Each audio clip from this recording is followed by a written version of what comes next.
Hi guys, welcome back to a video on my channel. We are back and finally the FNAF movie is out. So today I want to do something differently and I wanted to just do my personal opinion, a spoiler review on the FNAF movie if you've not seen it. If you've not seen it, the movie's out for everybody. It is at cinemas and streaming on Peacocks.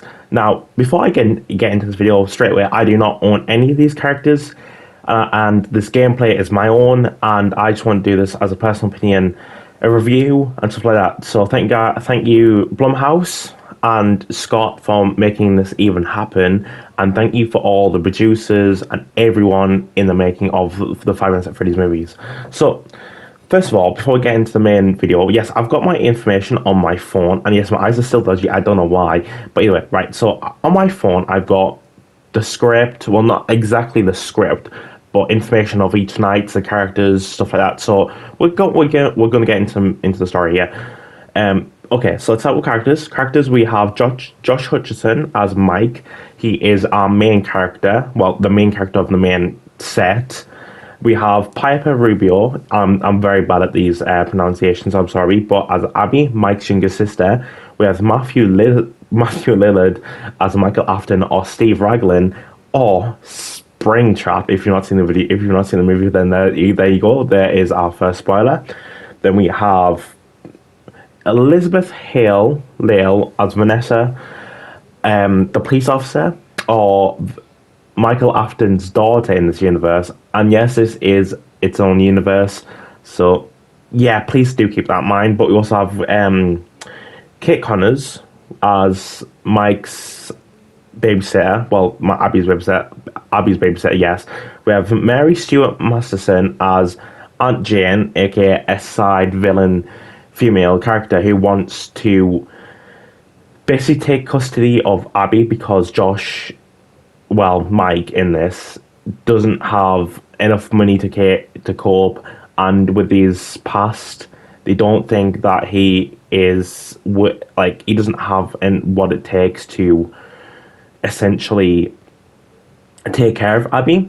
So then, as side characters, we also have David Lind as Jeff, who is the main leader of the group that try to break in to the restaurant.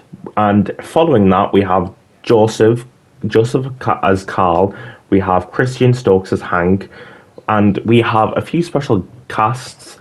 But for the rest of the side characters, like the ghosts and everybody else, their side characters, I don't want to go into much detail because obviously they're the people we don't have to worry about as much apart from the ghosts. I don't know the names of the actors who do the ghosts, but we also have Matt Pat as a waiter in Sparky's restaurant. We also have Corey X Kenshin as a cabbie. We also have Dorko, A-Bit Ryan, Fusion Z Gamer, and a load more YouTubers on the month, employees of the month, just outside of the office. And so yeah, they're all the special casts.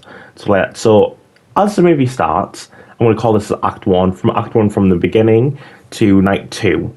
So right at the beginning of the movie, we open up with the first security guard who dies. Basically, yes, he's trying to run away from someone, but as we get into it, he escapes and he tries to escape by the exit door, but essentially Foxy does his iconic dum dum diddy dum sound, and essentially he takes the night guard out, and the security guard gets put in this saw-like trap, and obviously he doesn't escape. Basically, he's gone. He's gone. I can't say the word because YouTube and stuff like that, but yeah. So essentially, and then it goes to the credits. Well, not the credits, the intro. And basically what this is, with the 8-bit story of basically Afton taking the 5 missing children, each and how he did it, into the back rooms, obviously taking them out. So that's really a good way to bring in new FNAF fans, well, new people into the community, and basically what has happened as just a brief before we get into the main story. And then after that, we wake up with Mike in bed. So yeah, he's just talking to Abby, later in, just a few seconds after saying get up. Obviously, he has got a job to do. He's right at this point. He's a security guard for a mall, and obviously he has Max as a babysitter for him during his day job. So he goes to work, and then obviously he's at this, like, think it's like just an outside parlor, just for drinks, ice cream, stuff like that. And as he's waiting for his drink or whatever, I don't know what it is exactly, but he sees this kid getting, like, waiting for his dad, and then his dad pulls the child away, and obviously this flips something in Mike. I'm not going to go into much. I'll bring it into later into the video. So basically, what happens is Mike obviously chases him down. Obviously, he has this all-out brawl in the water fountain. Goes wham, punches him. Yeah, so basically that happens. Then he gets fired, obviously, in the movie. So then what happens is we get brought into the careers counselling office with Steve Raglan, a.k.a. William Afton, a.k.a. Springtrap, a.k.a. Matthew Lillard. Now, obviously, he's trying to understand why Mike wants his help to get a new job. Obviously, with his options being limited, obviously with past jobs, he didn't do well, disobedient with orders, and obviously with the fountain, which is obviously kind of like PTSD from obviously when stuff happens. I'm going to get into that later, but yeah. So obviously, when Steve Raglan is looking at Mike's personal information on the record sheet, he stops when he says his second name, and obviously this is when it clicks. Like, it clicks like that. So we'll get more of this into the second part. This is soon. So basically, they talk a bit about the gig, like, the security office. It talks about just random stuff on how his job is, the pay, the hours, and everything like that. Just normal information about the jobs and Mike's past. Not going into much detail, but like talking about how obviously he kept getting not evicted.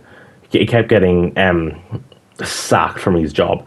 So essentially, we go into that. So after assaulting the father, which is what we were just talking about, so, and then after this, we cut into a scene with Mike, Aunt Jane, and her lawyer, Doug, who I absolutely love.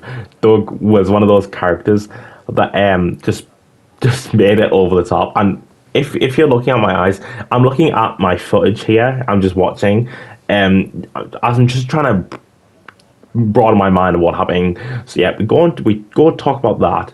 And then obviously Mike gets handed a court order, I believe it was. I can't remember exactly, but obviously he takes it. He talks to the. Then after that, he goes to Abby's school. He talks about the teacher. He talks to the teacher, and on the board behind where they're talking, you can see certain names: Fox, Bunny, and Chicken, which obviously that is Foxy, Bonnie, and Chicken. And then we also have Puppet. If you've noticed, we have the Puppet, so that could indicate FNAF 2. So yeah, after that, they talk and talk, just random things. How Mike is the center of Abby's world, even though they don't get along at this point. They don't have like that strong of a bond. But obviously, they go back home, and Abby hasn't eaten. So at this point, so they talk and stuff, they have food, and then they go to sleep. And then, let me look at this 1 minute. Doesn't go on much detail about what happened. I can't remember what happened before that, but I think on the morning, this is when Mike calls Steve Raglan about offering his job, takes it up. So let's move on to the first night. So obviously, he enters the pizzeria, everything goes smoothly. He checks on the animatronics, and oh my god, the first time we see the animatronics, they look amazing. Also, by the way, when he looks at Chica, apparently you can see the puppet's eyes just at the top right corner where Chica is, which I didn't see on my first playthrough. My watch. So essentially, come on, phone, stay still. I'm trying to do this. But after that, he looks in the cameras, and then he notices a cassette tape with his name on it, with just behind it. You can clearly see that the person that the first security guard had his own name on it, but obviously it's Mike's now.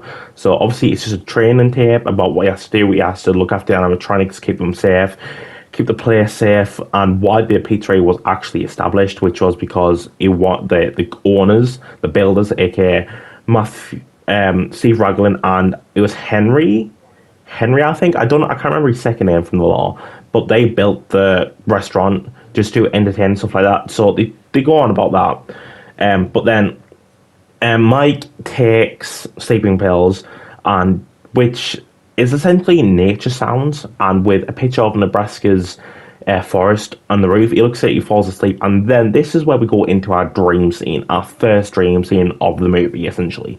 So basically, he wakes up in Nebraska's forest, aka the poster, and we see a younger self. I think he was 10 or 12. Obviously, he's eating his cheeseburger, which great reference. I love cheeseburgers. But yeah. So basically, they're having fun. They're eating. They're playing. But his mother asks him to look after his brother Garrett, which is again different universe, different story. Well, technically not exactly the same story, but different. Sorry if you understand what I mean. But yeah, obviously, Mike wasn't watching his younger brother, so he looks up to see his brother Garrett in the back of a car holding a plane, which was very significant later into the story, which we'll get into. But obviously, he drives away, and then he wakes up. Then he wakes up, and then the second, after that, obviously the night ends. Night one ends like how much we do. Wait, have I missed something? Yeah, I've missed something there. Just after Garrett gets taken, he receives 5 kids, which have significant importance to the story as well. Each of them having a significant part of the animatronic they get stuffed into. And then he tries to approach them, but then they run away. He trips over, Mike falls, the night ends.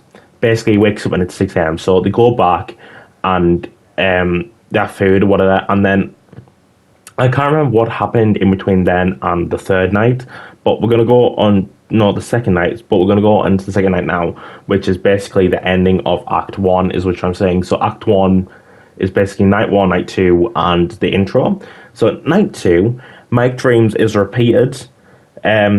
Basically, he tries to confront him again, which it doesn't work, but then he wakes up to this sound at the door, like a buzzing sound, and then we finally meet Vanessa Shelley, or Shelley, but it's Vanessa Afton, which is completely strange, but obviously we don't know this, like our characters don't know this, but obviously Vanessa Shelley is this security guard, and then they talk about how Mike looks suspicious, and saying how he's had a bad night, and obviously he's been wounded when Mike was chasing after Fox, the ghost of Foxy. He gets slashed, and like obviously there's a mark on his arm.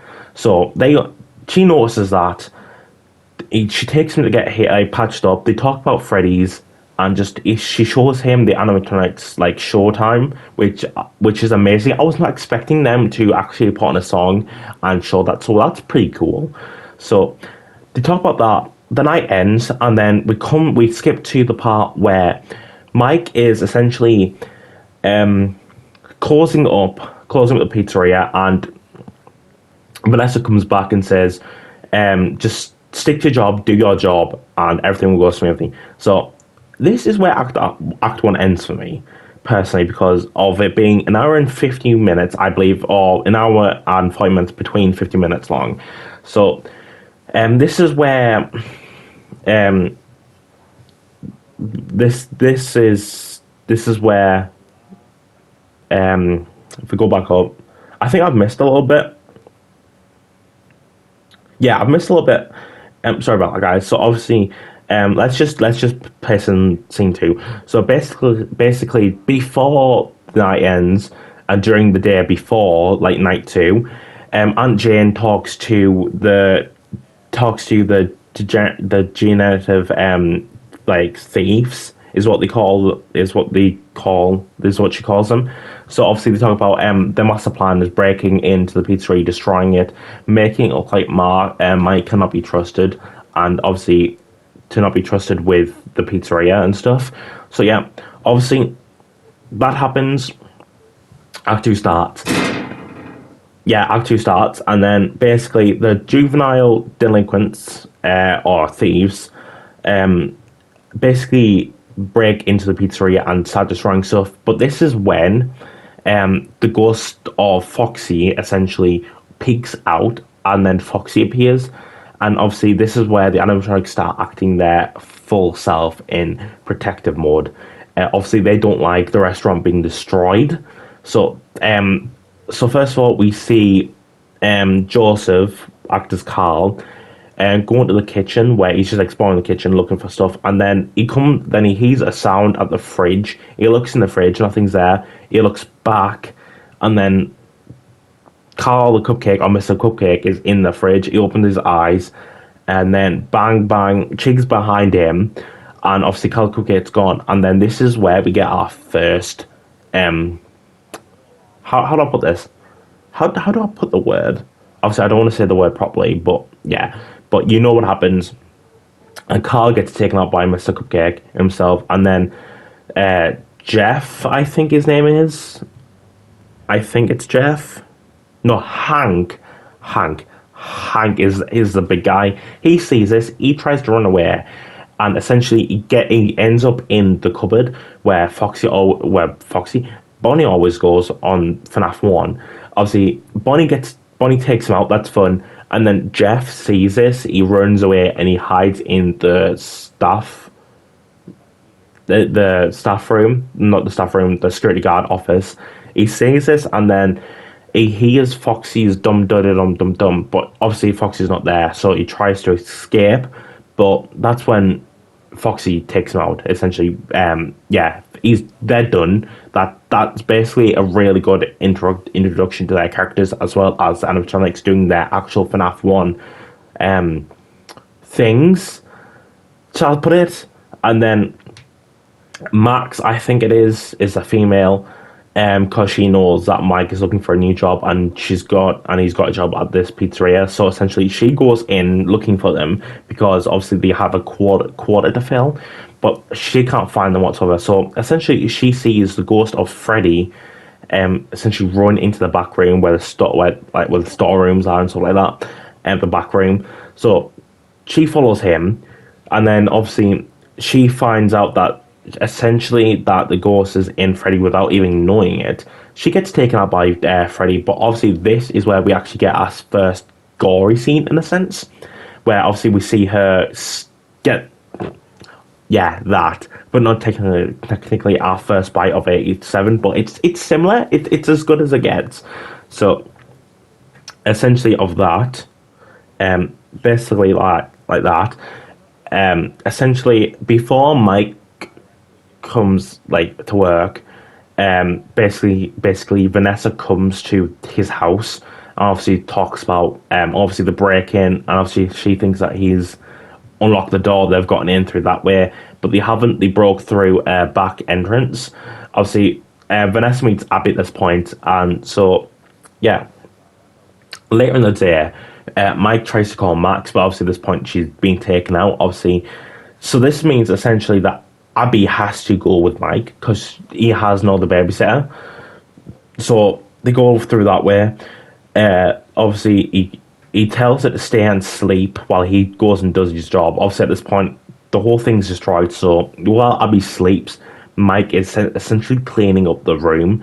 So, and then we skip forward of it. I'm not going to spoil that much, but obviously, Abby is befriended by the animatronics. So at this point, Mike doesn't believe it whatsoever. So yeah, they talk about it. um, yeah, that obviously the animatronics have the ghosts inside of them that were um murdered, yeah, possessed by the children and stuff like that, and they were taken out by William Afton. Obviously doesn't know who took them out yet. That's what he's trying to find out. So then there night three ends, and then we go on through the day where Mike and Abby talk about that situation from the night before with the animatronics and stuff. And obviously he learns that Abby knows how they were like stuffed in the animatronics, what happened, stuff like that. And then yeah, so basically he wants her to figure out what it is. And then yeah, um obviously that we go into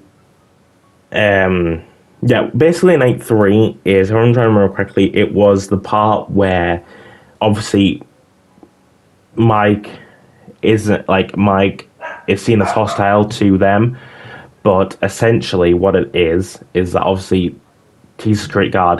They think that they're gonna have some problems, but no. Vanessa comes in. Obviously, I think Vanessa's already there. Obviously, yeah, they have fun. They build a fort essentially, which is not what I was expecting. I saw on Twitter and online about that stuff. So yeah, essentially that happens, and then yeah, basically, obviously the mention about the yellow rabbit and stuff like that, and then this is where Act Two finishes for me, and we go on Act Three, the final two nights. Like again, I'm not going into much detail. I want to try and not keep it as much, but I've talked a lot about them. But yeah, obviously, night four happens. Obviously, Abby is injured while Mike, and they're obviously bonding with the animatronics and stuff like that. And Vanessa learns that Mike is trying to identify Garrett's kidnapper, and warns him not to bring Abby to the restaurant.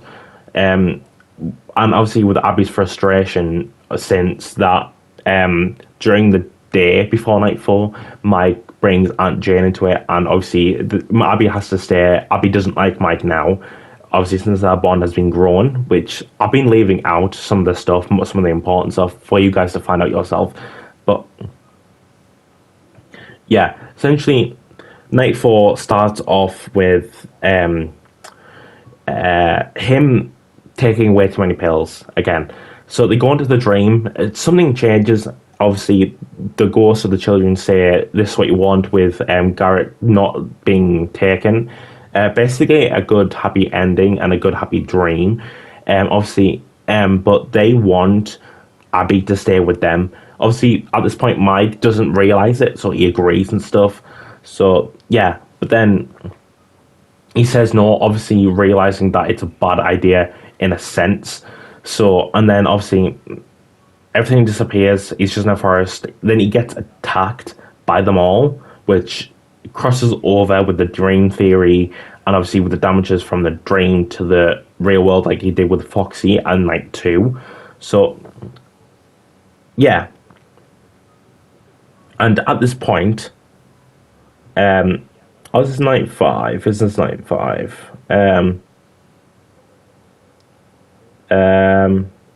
Where am I looking? Where am I looking? Why is up? Yeah, explains to his dream. Oh, hold on, guys. I'm just looking at this.